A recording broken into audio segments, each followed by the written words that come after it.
Have So you the fact seen that the video everybody's that's trying on Twitter now? the what? The video that's up on Twitter? No, I don't think so. Unless we're talking about the Pride Parade shit. No. A bunch of Ukrainians got caught in a minefield. It's not pretty. Oh well, yeah, they got caught in a minefield. I don't know how it's still up on Twitter, to be honest with you, because it's Like, is it like somebody walked and they realized they're in a minefield, now they're stuck in a minefield, or oh, it's worse than that. Like it's 10, 11 minutes of they realize that they're in a minefield. There's guys that are injured. They're trying to exfil them and taking casualties as they're trying to exfil them. like if people they're being shot at while they're trying to exfil, or they're Yeah. yeah, They're not taking any fire. yeah, that's nasty. So two Um, two things that came away from that for me, like I'm sitting there watching it, it's like one, these people are not professionals. no, that's Whoever that is in this outfit, I don't feel like I could be wrong, but I don't feel like they're professionals because if they were, they've got a I think I think people were saying it was a Bradley, but either way, it's an APC, right? It's an right. armored personnel carrier, it's a tracked vehicle, right? Hmm. And they're lowering the back hatch and people are getting out of it, walking across open ground to go try to recover these wounded. And like there's there's people that are like they get to the wounded, they haul them back, they go back out after another one, walk across basically the same piece of ground and just step wrong and done. I mean, There's another guy that they back up, he he jumps out and kneels down on one. Yeah. oh man, But it's I'm just like, you have a vehicle. Why are you not backing all the way up to these people, dropping the hatch? Because you've got a freaking 6 foot door on that thing or something like that. Why don't you right. get it so close that they can just like you can just reach out and grab them? And I mean, Maybe I'm wrong. Maybe you can't do that, but it just like they there could be fear eventually that there's did, so they AT. gotta be able to. I mean, there could be fears that the anti-tank mines in there intermixed. But I mean, maybe like I mean, the we're taking the alternative risk. is yeah, the alternative is gruesome. Let's go with that. Like you Very. empty out the Bradley, so there's nobody in there except the driver. You back it you so if it gets taken out, at least you've got people still around that can figure it out. Um, you back it up as close as you can. You'll probably have some popping. Maybe you disable the track or something. But okay, get them in the Bradley and then pull the Bradley out. Right. Congratulations, you got them out of a minefield in half the time. Instead, Um, instead you turned 2 or 3 wounded into 8. oh man, oof. Yeah, And like, granted, I'm not a military expert. I could be I'm wrong, not but either. it what you described sounds like a clusterfuck. Yes. And there was no, they were not acting deliberately. That's very clear. And so they were acting wrong. Just based on that alone, if you are not acting deliberately, you are acting wrong. Well, I don't know if they were not acting deliberately because I feel like they might have been. I just don't think that they were. I should say, I think okay. they lacked leadership and they weren't thinking through the second and third order consequences of what they were going to do. It was like, I have to save my buddy, so I'm going to just jump out and go grab him. And Yes. oh, my foot's gone now. And I should That's say a problem. they weren't deliberately addressing the minefield. It's perhaps a better way of phrasing this. Sure. Yeah. Like they were acting deliberately, but they were not acting deliberately addressing them like towards the minefield. And that's kind of what I'm getting at. And it was just Sure. but I've heard stories about this where there are no professional soldiers in the Ukraine left.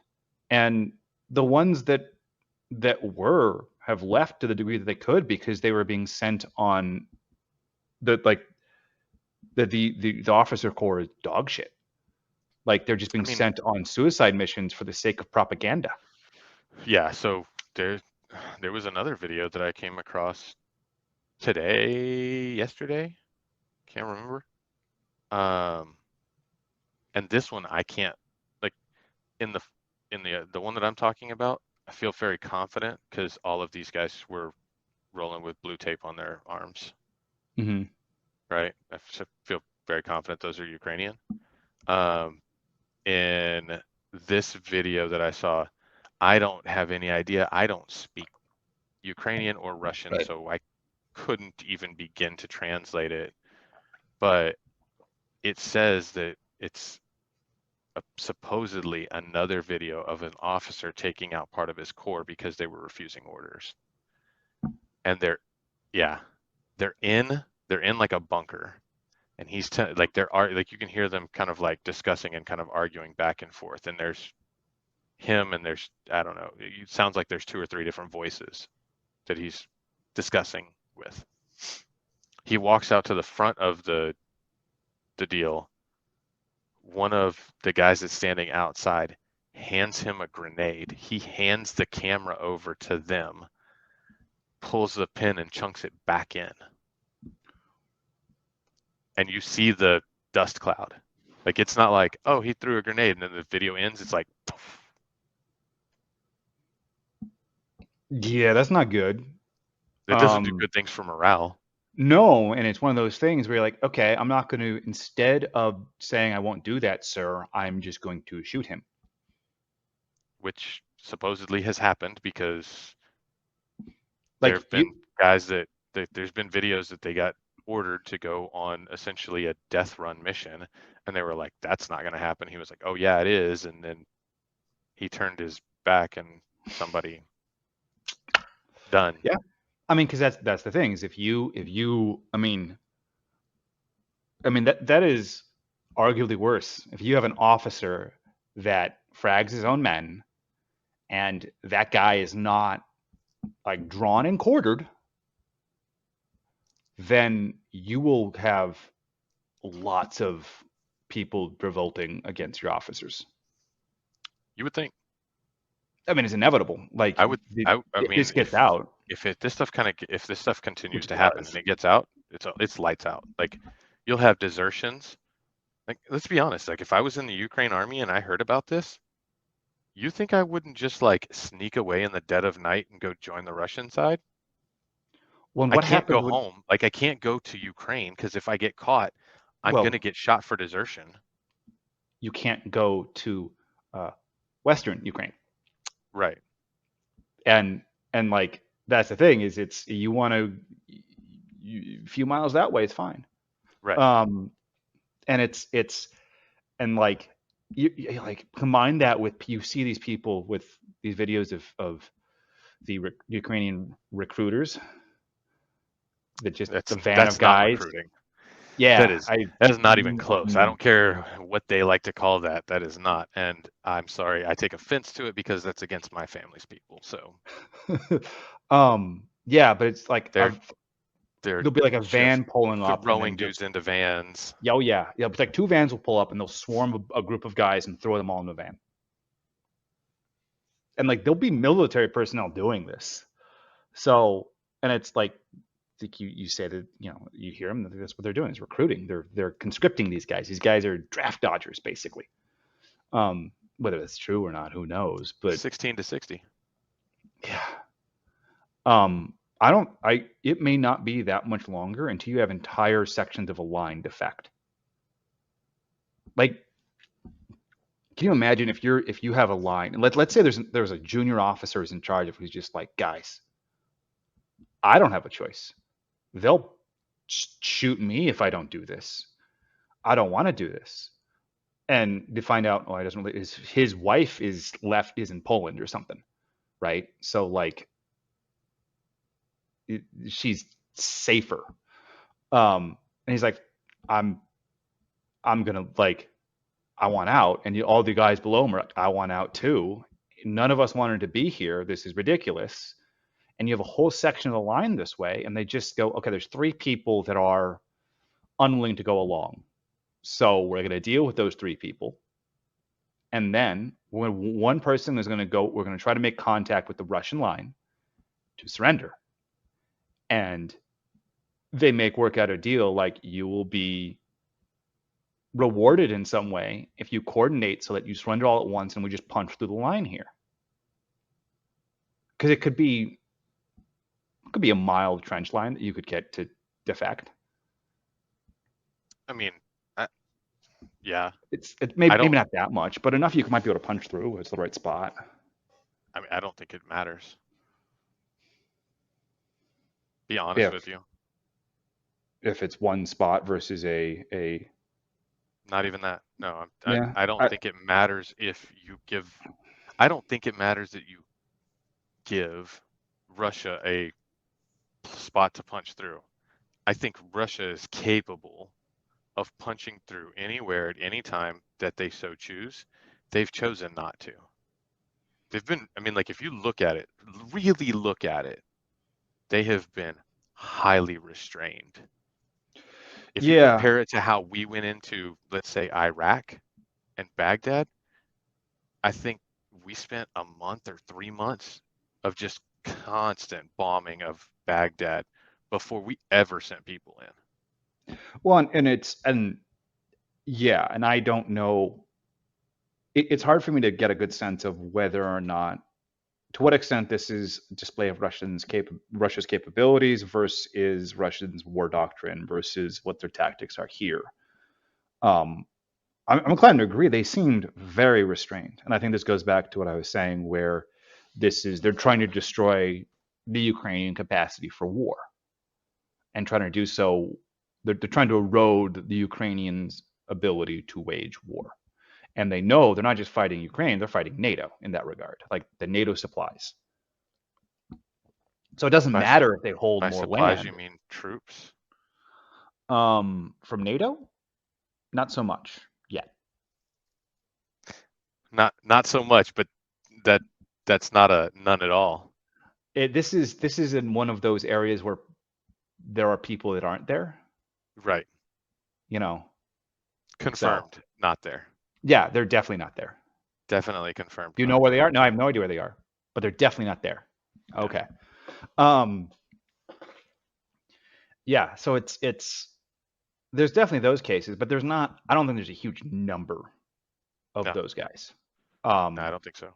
I think largely There's this is some just, mercs. oh yeah, There's some there's retired some, guys that I'm pretty sure have like a bunch of them.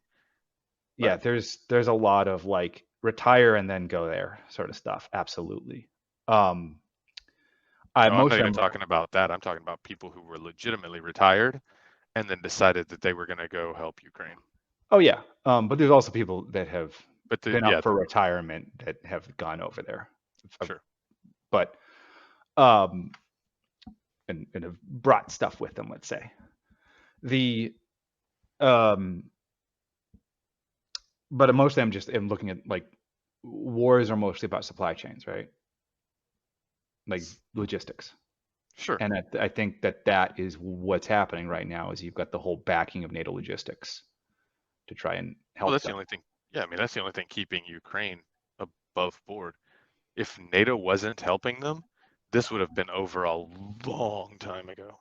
Well, I'm not sure that Ukraine can realistically survive this as a country. I bet Like they don't. just the wear and tear on their population as a result of this is going to be catastrophic. What population? That's kind of my point. I mean, most of the women have fled to other countries, Yep. and most of the men have died in war. You don't have a country. You don't have a population anymore. Right. You And just and I say men, most of your fighting age men. Like you don't. right. It'll take 2 generations to build that back up. And let's be real. If like you know, war game this a little bit. If you're Russia, what's the point? Like you tried to play nice, and they've made it very clear that they're not going to come to the negotiating table, then why would I even bother? Why wouldn't I just eliminate you? I mean, I think that's what they're trying to do here. They're holding the line and letting this I think every month this is a favorable negotiating presence for Russia. I don't think they'll negotiate. They might depend, like so, If you but were I don't Russia, know. would you negotiate? Like you gave them the opportunity to say, "Hey, let's draw some lines in the sand. Let's stop shooting each other, right? Let's call it good." Like we were pissed because y'all were attacking people who are historically Russian, that are ethnically Russian, that are Russian speakers, and they asked us to protect them. So we did. And now, hey, this is this is like boss coming in and saying, hey, we're not going to play that game. Chill out. Can we agree that we're not going to do this anymore? And you acted like a petulant child and said, fine, I'm going to take my ball and I'm going home. And you can't tell me what to do. Well, guess what? You're wrong. They can, Well, and they're I going mean, to. And if I was in their position, no, you turned your nose up at a legitimate, decent offer. The more that I'm hearing about this, the offer that was proffered, it basically didn't it didn't it didn't include the four oblasts being becoming part of the Russian Federation, and there was even a potential and talk that I'm hearing of them renting Crimea, which means that Crimea would have gone back to Ukraine with Russia agreeing to lease that land or whatever. Like that's legit, dude. Like you can't Russia. ask for a better deal than that. I mean, and I think part of it was like, that's a And sweetheart Russia, deal. yeah, and Russia didn't walk away from the table. Ukraine did. Let's be very clear. Like anybody who has any qualms about that, like just understand Have you? that's not how it went. Ukraine walked away and said, "We're not doing this anymore." So you know that whole the oh, they lost, they ran away from Kiev, or they were defeated at Kiev, or whatever. I've heard reports that they pulled out of Kiev as a sign of good faith for this deal. Have you been able to confirm that? That's what I'm hearing from my sources as well. Yeah. I mean, I mean, that's you figure they drove makes like they sense. drove down into, dude, they were within like I want to say like 20 kilometers of Right. Kiev, right? And then Yeah. stopped. I- Well, let's be clear. Anybody who doesn't know, Russian artillery will fire, standard Russian artillery will fire 27 kilometers, which means they could have just started bombarding Kiev with artillery fire from there, and there Well, wouldn't and, have and been that's anything anybody could have done about it. and that is someone was pointing out at the time, this is classic Russian war doctrine. Bombard the city, then enter it. Right. Um, yeah, I mean, it's uh, I think it was a flex. Like, hey, I've got a like 40,000 troops, I think is what they said was in that. I can't even remember anymore. It's been a year ago. But like, hey, we have troops like outside the gates of your castle. yep, We're destroying whatever we want to and walking over things throughout the rest of the country over in the West. Do me a favor. Like, just sign the agreement and we don't stomp into, like, we don't walk into the Capitol and make you look stupid. yeah. And so they started negotiating, pulled, Russia pulled their troops back, and then you threw it in their face. Like, if I'm Russian right now, uh-uh, no, there is no more negotiation. I'm going to absolutely demolish your entire army will be destroyed before I walk, and I'm gonna make sure it happens. I mean, I'm kind of wondering if Russia was just shocked that there was no ability to negotiate after just walking over them, and they just I didn't have a don't plan. I don't think so. So they were negotiating because it's not that they didn't have the ability to negotiate. They were negotiating and they came close to a deal. What happened is the West screwed it up. There was a deal announced that had been um, negotiated by Turkey,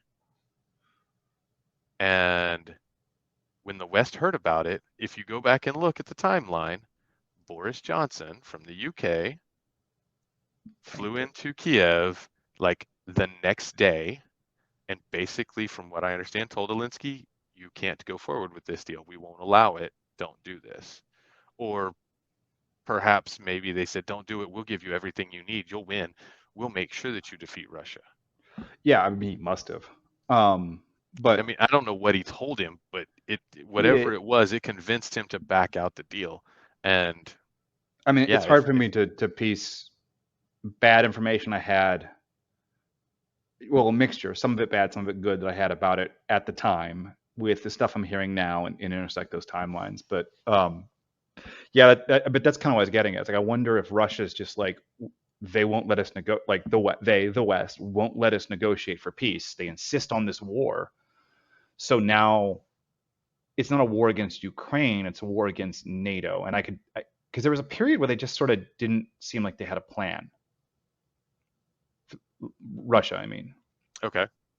Like they withdrew from Kiev and then they sort of just held for a while and kind of slowly lost ground. And I kind of got the sense that they were changing tactics to something else, like looking I think back on that's, it. yeah, I mean, I think that's probably fairly accurate. But you have to Because figure with the amount of the amount that they rolled in, they I think they expected that it, well, two things happened. Like I remember they had some of the like high-ranking generals and some of the intelligence uh, those guys got fired. yeah, there was a I don't lot know of if you recall changeover. that. Yeah, the rumor is it's because those guys gave Putin bad information that, hey, they're going to welcome us. Nobody's going to give us any pushback. We're going to walk through some of this stuff. And instead, they got pushback and they had some fighting. And Putin went, no, bad information. You're fired. Well, and I Imagine, heard it was imagine how much better their information got when you know that your job's on the line. so I kind of heard some stuff that was kind of a meme that Russia was expecting to be welcomed as liberators. But that a lot of the information was more like, how are things going from a strategic and tactical perspective? Are you secure? Do you have supplies? Do you need anything? And they're like, no, we got this. We're good. It's kind of a hangover from the Soviet way of doing things, where if you complained, you got shot. Sure. Um, like you don't want to give bad news of like, oh, we don't have enough supplies. Oh, we don't have enough whatever. And that is why they got fired. Maybe. Is because it was that kind of stuff. I don't know. Again, the you were expected to be there as liberators But either or way, yeah, like it doesn't matter. I think the expectation for the most part was that they were going to get very little pushback. They were going to get it wasn't going to be that difficult for them to do. I think they knew that they were going to get pushback in like Mariupol right. because that was the base of the Azov battalion, which their Well, stated goal was to wipe out. and it very well could have been, oh, they won't be able to mount much effort here. But then you had the big, Yeah, I don't. yeah. This But this the Azov Steelworks, right? Like yeah, yeah, yeah. it's, but they should have known that because it's 8 levels underground, and they know that they built it. Right. Yeah, I think they're So kind of hoping that would whatever. go better, and it didn't. And I think that yeah, there's a potential that they miscalculated those people's resolve, like yeah, how committed they were to their cause. or Because just from how what I hard it understand, would be that to. was really like there weren't any like real defectors from that overall. Like Well, in those fairness, dudes fought to the death, yeah, and in fairness, good call because I think he would have been executed anyway. But that's just my thought and I guess you theory. die with But your boots on. Yeah, no, um, yeah. I mean, I think I what I sort of got the sense of was they realized they need to because the West crushed their negotiations. My kind of pet theory here is that they had to reassess what this war actually was and start fighting yeah, the West, NATO, the NATO hegemony. And if you look at it, they have changed their tactics. They withdrew from untenable defensive positions, like with Kherson. Kherson, yeah, Yeah, Kherson. There's just like they're like I was like, why are you withdrawing? I was no, like, oh, Kharkov, Kharkov. Well, both. Kharkov in the north, Yeah, well, Kherson where is. Gonzalo Lira was. Kherson, they Well, did it where they just came back across that's the what that's why I river. was. Yeah, no, Kherson's what I was talking about. Like, Oh, why are you okay, withdrawing here? You have this. This is a fairly defensible city, and but you it's find not. out, oh right, the way this crossing is, it is a mess to defend. You have to constantly defend it. But if you pull back across the river, it's easy to defend. Yeah, I mean the big thing is if you look at it, like I looked at the map, there's one bridge, Well, and that's what I didn't really realize was like, one. oh, So well, and then if somebody like if somebody were to take that bridge out, you can't get resupplied, which means no more food, no more water, no more ammunition. Like you're caught and then you're stuck in there. It makes way more sense to back across the river. And if you need to, if you think you're going to get overrun, blow the bridge. You can always rebuild it Right. and make Well, and them that's try to come across the river at you. well, That and makes that's sense. and then they're talking about the dam further up north and what would happen given if like you were to coordinate an attack on the dam with the coordinate attack on Kherson at the same time, you'd be sunk, Yeah. potentially literally. But Well, then that's what I mean. It's like they were strategically drawing from places that were hard to yeah, but defend. that's recent. I was talking more like, yeah, that's fairly recent. I'm I talking mean, about early. that's fall of last year. We Yeah, but I saw mean this like sort that's of stuff. Yeah. it's fall, winter, whatever. I mean like I think it was they were preparing for this spring offensive that unimpressive. But Oh, yeah, yeah. No, I'm talking about the change in doctrine probably happened last summer was when you started yeah, to that's shift. yeah, that wasn't Kherson. You're No, thinking no, but Kharkov. it's Like we, well, I get I'm it. I saying get what you're saying is that they're this is a multiple like this is a change in strategy. It's going to you're going to see the effects of that over the course of multiple months. yeah, I don't think that that's I think that's different. I think that was a strategic move that they did because they took Kherson and then said, you know what, we're gonna exfil anybody who's here that wants to come to our side, and then backed up across the river. Yeah. Whereas like when I'm talking about like they changed tactics, I'm talking about Kharkov in the Hmm. north, where they took Kharkov Right. and then that was a big Ukrainian like counteroffensive that they took Kharkov back. Well, turns out they had like 500 National Guardsmen. The Yeah. Russians did. That's all they left in in Yeah. Kharkov to like defend it. Right. Because I think what they did is that they were expecting like, oh, we don't have to really defend it that long, so they didn't allocate a lot of manpower and strength up there to do it. And so when the Ukrainians started coming at them, yeah, you retreat. Let them have the city. There's no sense in fighting them. Like you Yeah. 500 against, you know, Right. 10,000. No. And so yeah, I think that right there early, I think they did some like backup and regroup and let's look at the layout of the current battlefield and okay, now what do we need to do? And that's when you saw the switch where you started seeing them drive to like Bakhmut, right? Right. Because it was like a centralized hub where Ukraine was being able to feed all of its military from that location. Yeah. I mean, the strategy, I think what I saw was a change from we're just going to kind of try to control territory to we need to control the fight, control where the fighting happens, how the fighting happens. Hmm. And so that was, and this is going to be a fairly long change because the enemy doesn't cooperate. Um, because what I mean, and some of this is me reading between the lines, between the lines, between the lines. Like I'm, I'm just, I don't have a ton of confidence in this. Is sort of just like a pet theory. I'm looking at back at sort of the patterns of what I saw, and it sort of seemed like in the summer I sort of had them realize this needs to change, and then they started to reshape lines, choose where they're going to have strongholds, where they're what they can hold, what they can't reasonably hold, kind of at the moment. Right. With some things like, okay, we need to take this position and hold from there. And so there's a few of that.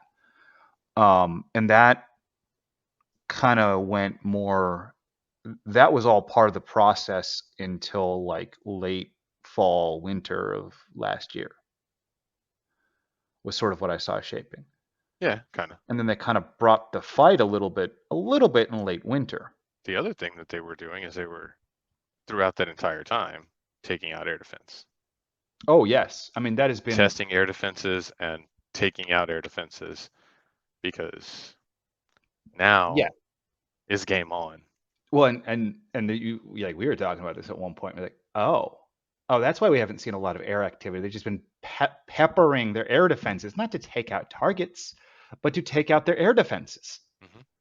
Like you have cheap drones, cheap missiles, cheap things that they have to shoot down with a 10 times more expensive missile. Well, I don't even know if it's that, but it's cheaper and more effective to send a missile that the air defense now has to try to shoot down that missile than it is like that missile is a whole lot cheaper than an Su-57. Oh, yeah, yeah. No, but I mean, a lot of our Like drones. I know, but I'm just saying, like if Sure. you go at the high end, like you go high end, if you fired nothing but missiles at them over and over and over and over, like let's be real, the Russians know what the S-300s are capable of. I Hmm. think we I think we underestimate that. I think the US and the West underestimates what those the S-300s are capable of. Yep. And it scares me a little bit of what the S-400 is capable of because it's upgraded with better equipment. Now they've taken some of the S-300s Russia has specifically and taken like the S-400 software and um, interface and retrofitted it for an Hmm. S-300, and I'm like, oh, you jerry rigging. I love it. It's like redneck stuff, right? Like that's what that is. It's like, hold my beer, I'll make grunt, this work. And grunts and craft a little bit. yeah, absolutely. But I mean, like, let's be real. Like, you didn't see a whole lot of Russian planes in the sky. Not a ton. Not Well, anything and like you've seen recently. And I think a well, lot of that was because they were aware of what their own air defense systems that they built, even though they're ancient, were capable of and were good at. well, So I think, why not take them out? and my understanding is S300s have a lot of problems with low targets, or because they can pick up something if they're like, especially if they come down, they can get fooled by something on the ground. You mean like a tractor in Poland? Yeah, Hypothetically, hypothetically, like that. in I know that Minecraft. would never happen, but there are two dead Polishmen who would Yeah, have something to say about it. yeah. Well, and then that's the thing is, and so I think that's one of the reasons you don't see as many um, jets, but you see a lot more helicopters from the Russians. I At least that's I my understanding. see. I've been hearing that you've been hearing that's everything. I haven't heard any. A lot of the stuff I've been hearing about, oh, this was taken out by an attack helicopter. That was taken out by an attack helicopter. I haven't heard of anything being taken out by a jet. Oh yeah, they're But flying high and they're running like there for a while. Whenever they were trying to destroy the front lines, that the Ukraine had built some fortified positions, mhm.